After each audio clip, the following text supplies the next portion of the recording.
नमस्कार मित्रों, अभी व्यवधान आ गया था और पारस जैन साहब का एक साइड में कमेंट आया, भी आज क्या बात है, शुरू नहीं हो रहा है क्या दीनदयाल की चौपाल। तो मैंने तो शुरू कर दिया था और उसको तो 7 बजे शुरू किया था। सुरेश चंद्र सरवारा जी पधारे हैं और जब कमेंट नहीं आए तो मुझे भी थोड़ी आशंका हुई। मैंने कहा क्या हुआ, लग रहा है शुरू नहीं हुआ। शुभ संध्या सुरेश चंद्र जी, बहुत बहुत आपका आभार। बेटा दुष्यंत भी उसे चेक करवाया था कि पापा ये तो लॉक होया हुआ पड़ा है, उससे अभी दुष्यंत ने इसको ठीक किया। तो मैं अब दीनदयाल की चौपाल में हार्दिक अभिनंदन के साथ आपका बहुत बहुत स्वागत करता हूँ। रोचिका जी भी पधारे हैं, आनंद विश्वास जी भी, सुरेश चंद्र सरवारा जी और बेटा इंजीनियर दुष्यंत जोशी भी। भैया आपका बहुत बहुत सभी का बहुत बहुत स्वागत है। बेटे ने अभी तुरंत जो है ना अभी 1 मिनट में ही वो इसको दुरुस्त कर दिया। ये लॉक किया हुआ था, लॉक हो गया था, भगवान जाने कैसे हुआ। खैर फिर भी देर आए दुरुस्त आए, शुरू हो गया है। और मैं आज 26 अक्टूबर 2023 और 12 गुरुवार, और इस दिन हम शुरू करते हैं हिंदी बाल कविताओं का वाचन। तो आज मैं जो है लगभग 13-14 मित्रों की रचनाओं का वाचन करूंगा और कुछ खास बातें भी मैं शेयर करना चाहता हूं कि आज मेरी किताब जो है नानी क्यों उदास है, इसका लोकार्पण किया बच्चों ने। बच्चों की किताब का लोकार्पण किया बच्चों ने। मधु आचार्य जी हमारे भाई साहब और बहुत ही ऊर्जावान रचनाकार, मतलब इनकी सोच है अधिक किताबों में बहुत ही प्रबुद्ध, बहुत ही जबरदस्त और गंभीर है साहित्य के प्रति भी। आप पधारे, आपका बहुत बहुत स्वागत है। मधु आचार्य जी बीकानेर, भाई क्या बात है, बहुत बहुत अच्छा लग रहा है। डॉक्टर सतीश चंद्र भगत बनोली से, दरभंगा बिहार से पधारे हैं और सरिता सुराणा जी भी पधारी हैं और बी आर साहू जी भी। भाई बहुत बहुत स्वागत है आपका, बहुत बहुत आभार, हार्दिक अभिनंदन। और पारस जैन साहब भी अब यूं भेजा इन्होंने, वो अंगूठे वाला है ना, इस तरह का करके भी अब आ रहे हैं। तो जैन साहब का आया भी, क्या बात, आज शुरू नहीं किया। तब थोड़ा यूं है ना मैं सचेत हुआ और दुष्यंत को मैंने आवाज़ दी, इसको बंद किया। तो बेटे ने इसको चेक किया, क्या तो ये लो को हो रहा है पापा, ये तो कैसे हो गया। खैर ये तकनीकी चीज़ है, अपनी समझ से बाहर है, लेकिन फिर भी मैं समझता हूँ आप सबकी दुआओं से ये ठीक हो गया।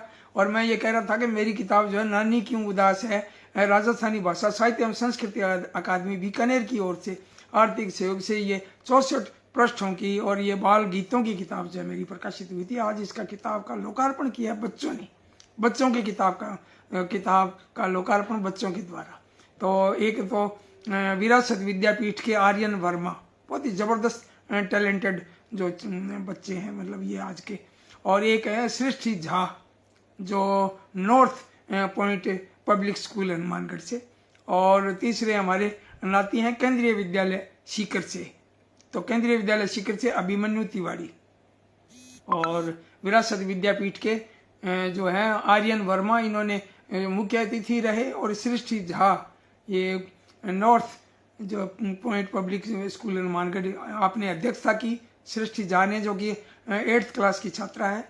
और विरासत विद्यापीठ के जो विद्यार्थी हैं आर्यन वर्मा, वे 7th क्लास में पढ़ते हैं। और केंद्रीय विद्यालय सीकर में जो पढ़ने वाले छात्र हैं हमारे नाती अभिमन्यु तिवारी, वो 6th में पढ़ते हैं। तो 6ठी, 7वीं और 8वीं 3 कक्षाओं के छात्रों ने आज नानी क्यों उदास है इस किताब का लोकार्पण किया। और इनके साथ में हमारे अनुज और राजस्थान साहित्य परिषद के सचिव और राजकीय उच्च माध्यमिक विद्यालय के प्रिंसिपल श्री राजेंद्र डाल, ये भी पधारे। और राजकीय उच्च माध्यमिक विद्यालय डबरवाल स्कूल के जो है प्रिंसिपल सीताराम जी भी पधारे, जो कि आर्यन वर्मा के पिताश्री हैं। और सृष्टि झा के पिताश्री गोपाल झा, साहित्यकार और ऊर्जावान पत्रकार और दबंग बोलने के, दबंगता के धनी गोपाल झा भी पधारे। आज तो मजा आ गया, अनौपचारिक कार्यक्रम था लेकिन गजब गजब, बच्चों ने कमाल कर दिया। नाती ने तो कविता भी सुनाई और श्रेष्ठी ने और आर्यन ने अपने विचार भी व्यक्त किए और खुशी जाहिर की भी। आपने लोकार्पण के लिए हमें हमारा चयन किया, हमें बुलाया, अतिथि के रूप में बुलाया। तो मैं फिर से इस मंच के माध्यम से, दीनदयाल की चौपाल मंच के माध्यम से, उन बच्चों को और जो उनके अभिभावक हैं उनको, और हमारे मित्र और हमारे छोटे भाई जो है राजेंद्र जी डाल को और सबको मैं खूब सारी बधाई देता हूँ, है ना। और सबको, यानी कि परिवार के सब मेंबर्स, ये तो बधाई के पात्र हैं ही, और भी साथी लोग बधाई के पात्र हैं जो यहाँ कमेंट कर रहे हैं, जहाँ उपस्थित हो रहे हैं, कार्यक्रम में भागीदारी निभा रहे हैं। सुनीता तिवारी जी भी पधारे हैं और डॉक्टर सतीश चंद्र भगत कह रहे हैं नानी क्यों उदास है, बहुत बढ़िया, हार्दिक बधाई भाई, बहुत बहुत धन्यवाद। नानी उदास इसलिए है कि नाती पोते जितने भी हैं, पोते पोतियाँ सारे आजकल मोबाइल टीवी में इसमें तकनीकी में लगे हुए हैं, कोई ना कोई कहानी सुनता है ना पसंद आती है ना, तो ये मूल कारण ये है नानी उदासी का। खैर और मैं कुछ बातें शेयर करना आपके साथ चाहता हूँ कि हिंदी की गूंज, ये नई दिल्ली की जो संस्था है, इसके संस्थापक हैं श्री नरेंद्र सिंह निहार। तो इन्होंने भी अभी नवरात्रा पर जो है, जो नवरात्रा के जो अंतिम दिन जो है नारी शक्ति को आमंत्रित किया और 6 महिलाओं के अलावा और भी अन्य महिलाएं वहां पधारी, लेकिन 6 महिलाओं ने शिरकत की, अपनी अपनी रचनाएं सुनाई और दिग्गज रचनाकार भी पधारे। डॉक्टर गिरिराज शरण अग्रवाल साहब भी पधारे, श्याम सुंदर श्रीवास्तव कोमल वो भी पधारे, और खेमेंद्र सिंह जी ने भी बहुत ही जबरदस्त भाई संचालन किया, और तरुण मैडम ने भी बहुत बढ़िया संचालन किया, और भी हैं, मुझे क्यों लिखा हुआ नहीं है, वैसे याद है दिमाग में। और नरेंद्र जी की जो एक गजल जो है बहुत बढ़िया सुनाई मंजू ने, है ना, मंजू शर्मा है शायद, तो उन्होंने बहुत बढ़िया सुनाया। और मतलब नारी शक्ति का बहुत ही बढ़िया जो है एक पर्याय के रूप में, प्रतीक के रूप में बहुत ही सुंदर आयोजन किया गया था। लगभग 1.5 घंटे, पौने 2 घंटे चला कार्यक्रम, और इस कार्यक्रम में मुझे अध्यक्षता करने का मौका मिला, और मैंने भी 2 पंक्तियां सुनाई थी युवा पीढ़ी के लिए। और वो कविता, 2 पंक्तियों की वो कविता ये थी, आपके साथ भी मैं शेयर करना चाहता हूँ। वो पंक्तियां थी कि वो गए रफ्तार में और आए अखबार में। तो ये जो है ना युवा पीढ़ी के लिए बहुत जरूरी है ऐसी बात, क्योंकि आजकल के बच्चे मोबाइल चलाते हैं, गाने सुनते रहते हैं, चलते हुए मोटरसाइकिल में उसकी स्पीड भी तेज रखते हैं, है ना, तो और पान खाते हुए चलते हैं, गाने सुनते हुए चलते हैं, बहुत ही ज़्यादा गति से चलते हैं, ध्यान नहीं रखते, है ना। तो उनके लिए जो है विशेष रूप से समर्पित है कि कितने तो अभिभावकों के सपने हैं और कितने बच्चों के खुद के सपने हैं, उन सपनों को हम जिंदा रखें, उनको पूरा करें। तो भाई इस कविता को जो है ना एक मतलब सावचेती के रूप में, एक सावधानी के रूप में उसको लें और उसको अंगीकार करें कि वो गए रफ्तार में और आए अखबार में। तो हमें अपनी रफ्तार को जो है हिसाब से रखना है, कंट्रोल रखना है। तभी तो गाड़ियों के आगे पीछे लिखा होता है ना, कीप डिस्टेंस, दूरी बनाए रखें, है ना, ताकि आगे की गाड़ी अगर ब्रेक लगाती है तो पीछे वाला सचेत हो जाए। कहीं ऐसा नहीं हो कि एक बार मैं भी एक पुल के ऊपर ढलान में कार वाले ने अचानक ब्रेक लगाए, मैं मोटरसाइकिल से वहाँ स्लिप हो गया, पीछे बस आ रही थी। ये 2 साल पहले की बात है, दिन था 21 दिसंबर का था। तो दैनिक तेज के जो है ना, जो संस्थापक रहे हैं, मेरे अभिभावक के रूप में डॉक्टर तेज नारायण शर्मा जी की पुण्य स्मृति का दिन था, मुझे वहाँ पहुँचना था। तो भाई मैंने कहा मैं भी शायद मतलब आज पहुँच जाता, फिर खैर ईश्वर है मदद करने वाला, हम कंट्रोल रखें, ये बहुत जरूरी है। रेणु सैनी जी पधारी हैं, बहुत अच्छी बाल साहित्यकार, बहुत बढ़िया रचनाकार हैं, आपका बहुत बहुत स्वागत। विशाखा शर्मा खाक, क्या बात है, बहुत बढ़िया, आपका उपनाम भी जोरदार है। श्याम सिंह सजारा भी पधारे हैं, आप सेवानिवृत्त हो गए हैं 31 तारीख को, हमारे शिक्षक साथी और वर्कशॉप जो है पुस्तक लेखन में साथी रहे हैं, और श्याम सिंह सजारा जोधपुर से, और अनीता शर्मा जो है ये अपने गंगाधर अजमेर से, आप भी पधारी हैं। सुनीता तिवारी जी भी पधारी हैं, राजेंद्र श्रीवास्तव जी भी आप पधारे हैं, आपका बहुत बहुत स्वागत है। और प्रमीला शरद व्यास जी भी पधारी हैं, BR साहू जी भी, डॉक्टर सतीश चंद्र भगत जी भी, और रुचिका शर्मा चेन्नई से, क्या बात है भाई, आपको बाल साहित्य का अवार्ड मिला, और बहुत ही ऊर्जावान रचनाकार है रुचिका जी, मेरी बहुत बहुत शुभकामनाएं। और सुरेश चंद्र सरवारा जी और इंजीनियर बेटा दुष्यंत जोशी भाई, बहुत बहुत स्वागत है आपको। और मैं सोचता हूँ कि अब शुरू कर देना चाहिए कार्यक्रम, और शुरू में मैं समझता हूँ कि ये इनकी रचना गिरिराज शरण जी की एक रचना, और बहुत ही रचना के साथ साथ एक प्रेरणा भी है, एक सीख भी है, नसीहत भी है।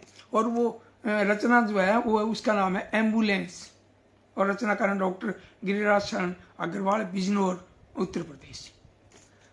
मत रोको तुम रास्ता इसका, कविता का शीर्षक है एम्बुलेंस। मत रोको तुम रास्ता इसका, एम्बुलेंस जब आती है और घायल अथवा बीमारों को अस्पताल पहुंचाती है। कभी कभार जब किसी सड़क पर जाम बड़ा लग जाता है, चिंता हो जाती अपनों की, जो जी कितना घबराता है। एम्बुलेंस तो दुर्घटना में सबसे बड़ा सहारा है, नहीं दिया रास्ता तो सोचो कितना दोष हमारा है। और बजा सायरन एम्बुलेंस बस हमको यही बताती है, 1 मिनट की देरी भी तो आंसू बहुत बहाती है। और बहुत जरूरी सेवा करती, दौड़ लगाती है दिन रात, कभी न थकती कभी न रुकती, जाड़ा हो या हो बरसात, जाड़ा हो या हो बरसात। बहुत बढ़िया एम्बुलेंस जो है ना, ये प्रेरणादायक जो है ना, बहुत ही सुंदर लयबद्ध शब्दों में डॉक्टर गिरिराज शरण जी ने इसको प्रस्तुत किया, लेखन किया और मैंने उनके शब्दों को प्रस्तुत किया। तो अब आपके सामने मैं एक रचना पढ़ने जा रहा हूं और इसकी रचनाकार हैं दिल्ली से देवेंद्र कुमार, बहुत ही बड़े रचनाकार कहें। और वो 27 साल तक आप जो है ना लंदन में संपादकीय कार्यभार संभाला और खूब काम किया, सैकड़ों की तादाद में जो है ना रचनाएं लिखी, अनुवाद किया, संपादन किया, है ना। और ये गद्य और पद्य दोनों में ही पारंगत कहूंगा मैं, और ये बहुत ही प्रेरणादायक रचना है आपकी। तो देवेंद्र कुमार जी की एक रचना, पहली बारिश। मौसम की है पहली बारिश, कुछ तो नया करें, और घर से निकलें भीगें थोड़ा तन का ताप हरें। सूखी धरती गीली होकर धीरे से मुस्काई, और काले काले आसमान से रस की धार झरे। और मौसम की है पहली बारिश, कुछ तो नया करें। बहुत चले थे लू के चक्कर, बिना नींद कटती थी रातें, बादल बिजली और मोरों की आओ बात करें। मौसम की है पहली बारिश, कुछ तो नया करें। और धुलकर पेड़ नए लगते हैं, हवा सुहानी है। धुलकर पेड़ नए लगते हैं, हवा सुहानी है। सूखे थे जो ताल तलैया, दिखते हरे भरे। और मौसम की है पहली बारिश, कुछ तो नया करें। घर से निकलें भीगें थोड़ा तन का ताप हरें। बहुत सुंदर, देवेंद्र कुमार जी को बहुत बहुत बधाई। और अब जो डॉक्टर सतीश चंद्र भगत करें एम्बुलेंस कविता जो है अच्छी और प्रेरणादायक, और सुनीता तिवारी जी करेंगे देवेंद्र कुमार जी को प्रणाम, और अनीता शर्मा जी कह रहे हैं एम्बुलेंस पर सटीक रचना, और इसी तरह राजेंद्र श्रीवास्तव जी कह रहे हैं एम्बुलेंस सार्थक, संदेशप्रद और बहुत जरूरी कविता भी। और सुनीता तिवारी जी और भी कुछ कह रही हैं, एम्बुलेंस बहुत नई और नया विषय को लेकर बहुत ही सुंदर रचना का सृजन किया गया है, और ये बधाई दे रही हैं। और अब मैं एक रचना पढ़ने जा रहा हूँ आपके सामने, मुन्ने राजा किताब है, और डॉक्टर रामनिवास मानव, नारनौल, हरियाणा से। ये भी बड़े जबरदस्त रचनाकार हैं, दिग्गज रचनाकार कहें, बहुत बढ़िया। और इनकी एक कविता है मदारी, डॉक्टर रामनिवास मानव, नारनौल, हरियाणा। किसी मोड़ या चौराहे पर चलती फिरती भीड़ जुटाकर खड़ा मदारी खेल दिखाता है अपने खाली हाथ दिखाकर। किसी मोड़ या चौराहे पर चलती फिरती भीड़ जुटाकर खड़ा मदारी खेल दिखाता अपने खाली हाथ दिखाकर। एक हाथ से डोर हिलाता और दूजे से डुगडुगी बजाता, बेबस बंधे हुए बंदर को तरह तरह से नाच नचाता। खेल दिखाकर पैसे लेता, बदले में आशीषें ले देता, और इसी पैसे से अपने बच्चों की नौका को खेता। अपना खाली पेट दिखाता, जीवन का फिर भेद बताता, और पापी पेट का खेल है सब, और जग में सबको यही नचाता, जग में सबको यही नचाता। भाई बढ़िया, एक मदारी के माध्यम से है ना जीवन की खूब सारी बातें जो है ना बहुत ही धीर गंभीर रूप में रचते हुए बहुत ही सरल शब्दों में रची है, बहुत बहुत बधाई। और अब मैं रचना पढ़ने जा रहा हूँ पद्मश्री डॉक्टर उषा यादव, आगरा से, और इनकी रचना है परियों का नाच। आओ आपको भी हम परियों के संग ले चलते हैं इनकी कविता के माध्यम से। देखिए परियों का नाच, और पद्मश्री रचनाकार डॉक्टर उषा यादव, आगरा। छम छम छम छम नाची परियां परिलोक में खूब, सिर पर थी मेघों की छतरी, पांव तले थी दूब। इधर हवाएं सरसर चलती, उधर चांदनी झरती, रह रह कर उन सब के मन में नई उमंगें भरती। और चांद ढले तक रही नाचती वे मस्ती में डूब। सिर पर थी मेघों की छतरी, पांव थले थी धूप। सिर पर थी मेघों की छतरी, पांव तले थी दूब। पांव तले थी धूप। और लाल हरे पीले पंखों को बार बार लहराएं, इंद्रधनुष के रंगों जैसी परियां शोभा पाएं। और गाते और नाचते उनको कभी न होती ऊब। सिर पर थी मेघों की छतरी और पांव तले थी धूप। सिर पर थी मेघों की छतरी, पांव तले थी धूप। भाई बहुत बढ़िया, बहुत सुंदर। डॉक्टर उषा यादव जी, आपको बहुत बहुत बधाई। और अब मैं एक रचना पढ़ने जा रहा हूँ सूर्य कुमार पांडे, लखनऊ उत्तर प्रदेश से। आप भी बहुत दिग्गज और बड़े रचनाकार हैं और कितने सालों से लिख रहे हैं। लगभग आप देखिए कि 60-65 साल से आप लिखते आ रहे हैं।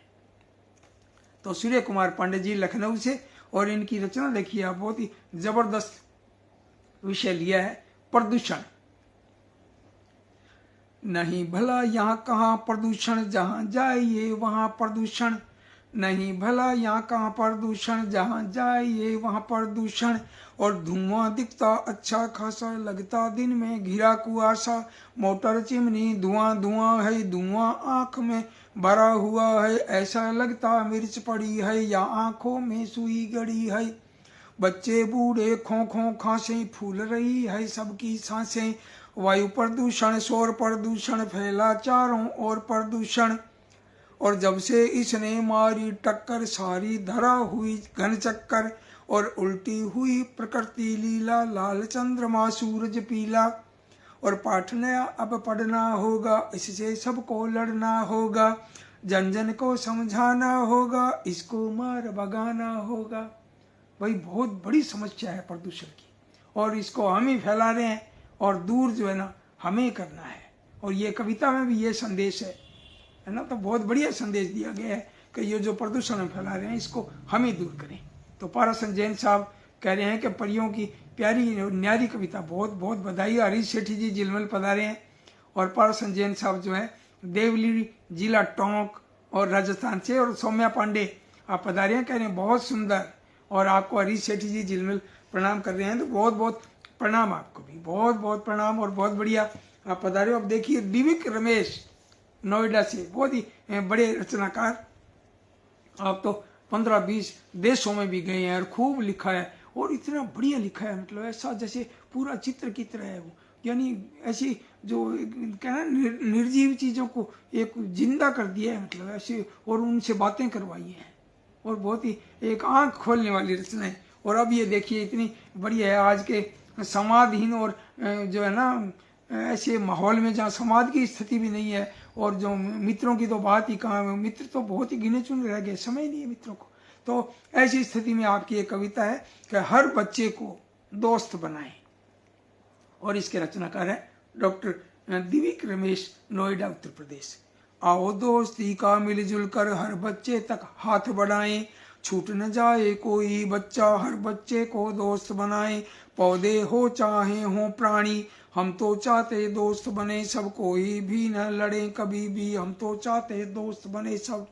हमको तो अच्छा लगता है सबको दोस्त बनाना जी, माँ कहती आसान नहीं पर सच्चा दोस्त बनाना जी। सदा साथ निभाती है जो, वही दोस्ती होती सच्ची, गलत करे ना करने दे जो, वही दोस्ती होती अच्छी। और मजा बहुत पर आता हमको दोस्त अरे जब घर पर आते, आकर गाकर और झूम कर जन्मदिन के तोहफे लाते। आओ दोस्ती का मिलजुल कर हर बच्चे तक हाथ बढ़ाएं, और छूट न जाए कोई बच्चा, हर बच्चे को दोस्त बनाए। बहुत खूब। दिव्य रमेश जी की ये कविता बड़ी प्रेरणादायक। भाई दोस्त जो है ना वही संकट में काम आते हैं, ऐसा दोस्त जरूरी है, जरूरी होना भी चाहिए। कम से कम 1-2 दोस्त तो ऐसे हों जो अपने दुख सुख की बात कर सकें, निभा सकें। डॉक्टर नवीन दवे साहब पधारे हैं आज, और मुझे लग रहा है कि आज जो है ना ये नवीन दवे साहब पहली बार पधारे हैं। भाई बहुत बहुत स्वागत आपका, है ना। डॉक्टर नवीन दवे मानावत भी बहुत बहुत स्वागत। और प्रभात कुमार धवन साहब भी पधारे हैं, आपका भी बहुत बहुत स्वागत है दीनदयाल की चौपाल में। और अब आप देखिए ये जो रचनाकार हैं कोटा के हैं और सुरेश चंद्र सरवाहरा, मैं इनको बेताज बादशाह कहता हूँ। कविताओं के गजब रचनाकार हैं, है ना। कविताएं, बाल गीत। तो इनकी एक कविता देखिए, अनुशासन। मेरी भी एक किताब थी जो द ड्रीम्स नाम से, उसमें भी मैंने डिसिप्लिन पर यानी अनुशासन पर बहुत ही जबरदस्त एक बात कही, और कलाम साहब ने इस थीम को देखते ही कहा था एक्सीलेंट। तो कलाम साहब ने इसका लोकार्पण भी किया और उन्हें समर्पित भी थी। तो उसमें जो डिसिप्लिन शब्द है वही था। मैं थोड़ा ये व्याख्या कर दूं, थोड़ा डिसिप्लिन में जो स्पेलिंग आती है ना, DIS, है ना, इधर CIS, जो पूरी जो स्पेलिंग लिखी है आप, और फिर उनको अंक दीजिए ABCD के हिसाब से। A से लेकर Z तक जो 26 लेटर है, तो A का 1 अंक, B के 2, C के 3, D के 4, E के 5, F के 6, इस तरह Z का 26। तो डिसिप्लिन की बिल्कुल राइट जो है ना, सही आप उसकी स्पेलिंग लिखिए और सबको अंक दीजिए, और फिर उन अंकों को जोड़िए आप, तो वो पूरा 100 होता है, 100। यानी कि डिसिप्लिन की स्पेलिंग के जो अंक है ना, वो 100 है। और 100% अगर हम डिसिप्लिन में, अनुशासन में है, तो हमें सफलता जरूर मिलती है, निश्चित रूप से। तो अब देखिए आप सूरज चंद्र सरवारा जी की कविता अनुशासन। सूरज उगता रोज सुबह को और शाम को ढलता, चाहे कैसा भी हो मौसम क्रम यह नहीं बदलता। रोज दूर तक जाते पंछी चुगने को कुछ दाने, लौट शाम को आ जाते फिर अपने ठोर ठिकाने। रोज शाम भी आ जाती है अपने सही समय पर, कर देती है अंत दिवस का दृश्य सभी धुंधला कर। और शाम के चले जाने पर आधी रात निराली, थके हुए मानव को नूतन ऊर्जा देने वाली। और कुदरत का यह चक्र रोज ही यूं ही चलता रहता, सदियों सदियों सदा एक साथ समय के बहता। और दृढ़ता से करती है कुदरत नित नियमों का पालन, और जीवन को सुंदर करता है ऐसा ही अनुशासन। भाई ऐसा ही अनुशासन। तो बहुत सुंदर, सुरेश चंद्र सरवारा कोटा से बहुत प्यारी कविता। और अब मैं एक ऐसी रचना सुनाने जा रहा हूँ जो है ना, गुड टच और बैड टच, इस भाव को लेते हुए अपनी सभी सरकारें जो हैं, अपने देश की जितनी भी सरकारें हैं, वो भी इस बात पर जोर दे रही हैं, मतलब सावधानी बहुत जरूरी है, बच्चे गुमराह नहीं हों, है ना। तो उनकी एक रचना मैंने पढ़ी और मुझे बहुत अच्छी लगी, और इसकी रचनाकार हैं डॉक्टर अनुपमा गुप्ता, अनपरा, है ना, सोनभद्र उत्तर प्रदेश से, और आप डॉक्टर हैं और बहुत ही संवेदनशील आप रचनाकार हैं। डॉक्टर अनुपमा गुप्ता से कई वर्षों पहले मेरा परिचय हुआ, और इनकी ये किताब मुझे जयपुर में लेने का मौका मिला। मंच पर ये किताब ली मैंने, बिल्ली पड़ी रही सोने में। ये पंडित जवाहरलाल नेहरू बाल साहित्य अकादमी की ओर से प्रकाशित है। बड़ी प्यारी किताब है ये, और इसमें खूब सारे चित्र हैं और प्यारी प्यारी कविताएं। तो एक कविता मैं पढ़ रहा हूँ आपके लिए और बच्चों के लिए विशेष रूप से। कहते हैं ना वो गुड टच और बैड टच, इसको, इस भाव को जो रेखांकित करती हुई कविता है। और कविता का शीर्षक है यह कैसे बल्लू अंकल, और रचनाकार हैं डॉक्टर अनुपमा गुप्ता। बल्लू अंकल लाड़ जताते, बल्लू अंकल लाड़ जताते, टॉफी बिस्कुट तुम्हें खिलाते, सूने घर में तुम्हें बुलाते, क्या तुम उनके घर जाओगे? यहाँ वहाँ तुमको छू जाते, और कभी कभी तुमको धमकाते, सहमासा तुमको कर जाते, क्या तुम उनसे डर जाओगे? अपनी हर करतूत छुपाते, जब तब घर पर वह आ जाते, आंखों से वे तुम्हें डराते, किससे यह सब कह पाओगे? और ऐसे ढेरों बल्लू अंकल आते, अपना रूप बदल कर, रहना उनसे संभल संभल कर, समझदार तब कहलाओगे। और मम्मी पापा से सब कहना, छुप कर तुम मत रहना, अत्याचारों को मत सहना, तब ही सबक सिखा पाओगे। और बल्लू अंकल लाड़ जताते, टॉफी बिस्कुट तुम्हें खिलाते, सूने घर में तुम्हें बुलाते, क्या तुम उनके घर जाओगे? तो ये बहुत बढ़िया, बहुत सुंदर, हम जो है ना बच्चों को ये बताएं गुड टच और बैड टच के बारे में, ये बहुत जरूरी है। तो मैं बहुत बहुत बधाई देता हूँ डॉक्टर अनुपमा गुप्ता जी को इस कविता के लिए। और अब मैं जो रचना आपके सामने प्रस्तुत कर रहा हूँ वो है उदय मेघवाल, उदय निम्बा हेड़ा और जिला चित्तौड़गढ़ से। आपकी एक बहुत ही प्यारी कविता है और हास्य की कविता है, बिल्ली का झांसा। बिल्ली यों बोली चूहे से दोनों चलें शहर को, और चूहे राजा आज भुला दें हम पुराने बैर को। चूहा बोला बिल्ली मौसी लेकिन मुझको तो ये बातें लगती तनिक न सच्ची। चूहा बोला बिल्ली मौसी अकल लगाई अच्छी, लेकिन मुझको तो ये बातें लगती तनिक न सच्ची। शहर पर चलने का तुम्हारा केवल एक बहाना, और जहाँ से मैं ना आऊं तुम्हारे मुझे न तुम भरमाना। और समझ गई अब बिल्ली मौसी चाल न चलने वाली, और जान गया चूहा चाला की दाल न गलने वाली। और चूहे पर बिल्ली ने ज्यों ही अपना पंजा मारा, सरपट भागा चूहा बिल में जान बचा बेचारा, वही जान बचा बेचारा। बहुत बढ़िया, बहुत खूब, पूरा चित्र दिख जाता है भाई, है ना। और अब मैं जो आपके सामने एक रचना सुना रहा हूँ, आपको पहाड़ों में और नदियों में ले चलता हूँ। इसकी रचनाकार हैं रेखा लोढ़ा स्मिथ और भीलवाड़ा से, और इनकी कविता है बहती धारा। कल कल करती बहती धारा, ऊंचा पर्वत लगता प्यारा। कई खेत खलियान बड़े हैं, जगह जगह पर पेड़ खड़े हैं। मीठी नदियाँ सागर खारा, कल कल करती बहती धारा। और चिंटी को कण मिल जाता है, हाथी को मन भर जाता है। गाय हरा खाती है चारा, कल कल करती बहती धारा। शेर शिकारी गेंडा भारी, जंगली सुअर रखे कटारी। जंगल में मंगल का नारा, कल कल करती बहती धारा। और रहना धरती पर हिल मिलकर, और चमके ज्यों तारे झिल मिलकर। सबसे प्यारा देश हमारा, कल कल करती बहती धारा। और ये बहुत प्यारी कविता जो लिखी थी रेखा लोढ़ा स्मिथ ने, और भीलवाड़ा राजस्थान से। अब मैं आपके सामने जो रचना सुना रहा हूँ वो नैनवा बूंदी जिला से, और रचनाकार है जय सिंह आशावत। आप पेशे से एडवोकेट हैं और बहुत ही संवेदनशील रचनाकार हैं। आपकी ये कविता देखिए, बादल से जब बरसा पानी। जय सिंह आशावत, नैनवा बूंदी राजस्थान। बादल से जब बरसा पानी, धरती ओढ़ी चूनर धानी।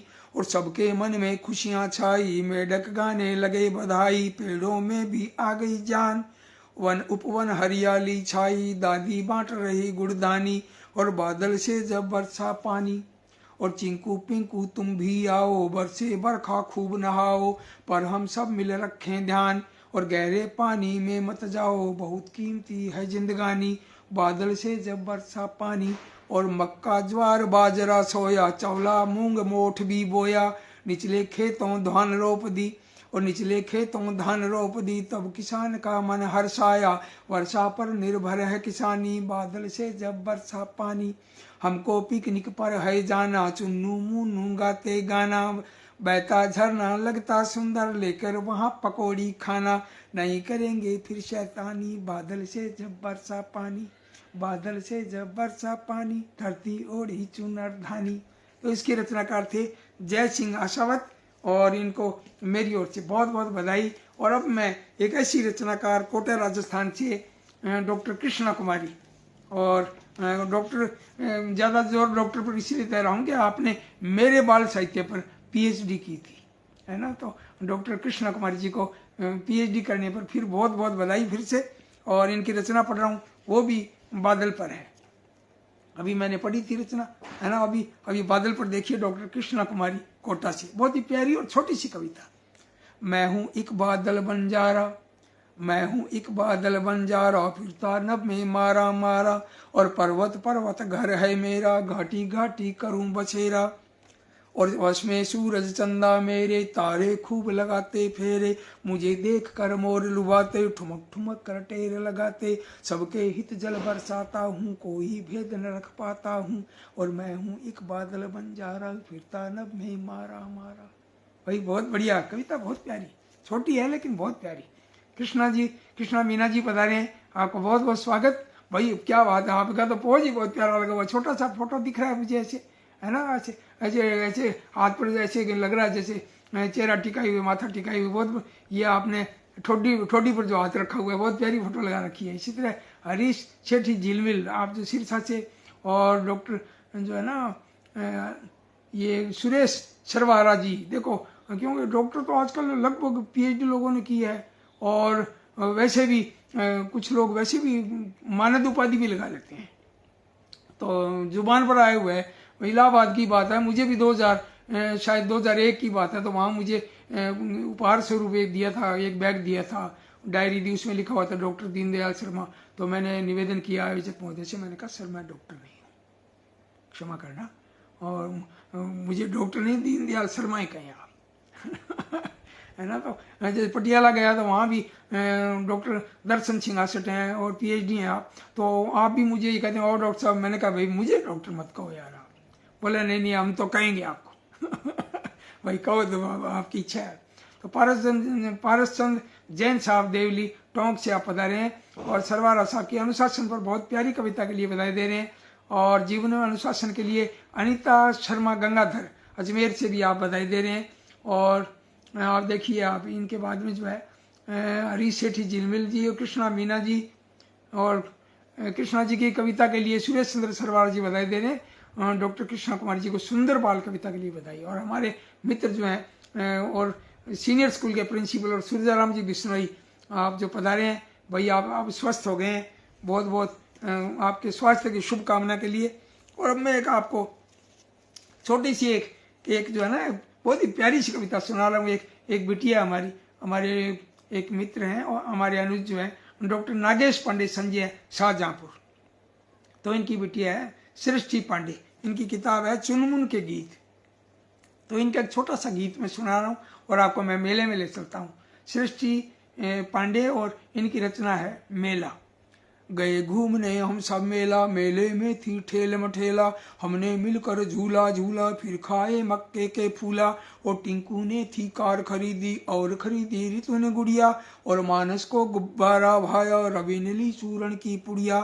टिक्की और बतासे खाए, सर्कस देख खूब इठलाए, तोते जी ने चाय बनाई, हाथी ने फुटबॉल नचाई, और खूब मजे से देखा मेला, मेले में थी ठेल मठेला।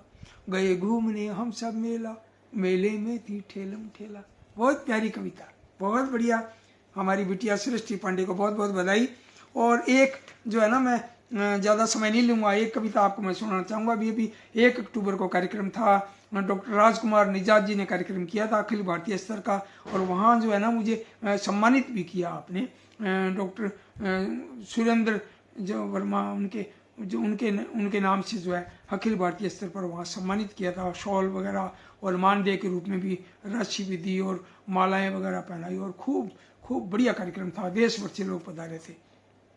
तो वहाँ मुझे एक किताब मिली सुरेंद्र वर्मा जी की, क्योंकि इनके नाम से सम्मानित किया गया था। और सुरेंद्र वर्मा जी बहुत जबरदस्त रचनाकार थे, नाटककार, और बच्चों के लिए भी आपने खूब लिखा। तो इनकी एक कविता मैं आपके सामने प्रस्तुत करना चाहता हूँ, मेरा सपना। तो सुरेंद्र वर्मा जी की आत्मा सुन रही है, उनके परिवार के लोग सुन रहे हैं, उनके जो है ना उनके जोड़ाए जो हैं वो चांद वर्मा जी, वो भी सुन रही होंगी, जयपुर में है, वो भी वहाँ पधारे थे, उनसे भी मिलना हुआ।